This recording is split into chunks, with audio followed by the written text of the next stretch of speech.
Welcome to this week's episode of Tuesday Tech Tips, presented by Reimer Tuning. My name is Mackenzie, and I'm here to answer your frequently asked questions in 90 seconds or less.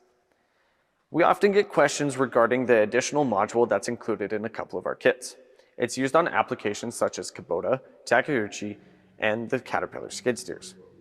There's an LED at the bottom of this module, and it indicates which one of 3 stages that module is in.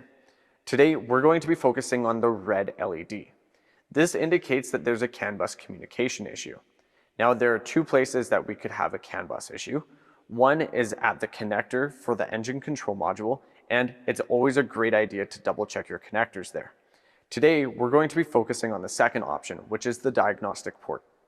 Now, on all applications, there's a CAN high and a CAN low. CAN high should read 2.6 volts plus or minus, and CAN low should be in and around 2.4 volts. If you don't have the correct voltage, that's what's resulting with that red LED on that module. You'll have to address the wiring issue, and then that LED should turn solid green. Once that's done, the machine's ready for operation. Hey, thanks for checking out this week's episode of Tuesday Tech Tips. If you like content like this, be sure to like and subscribe, and we'll see you next week for another episode.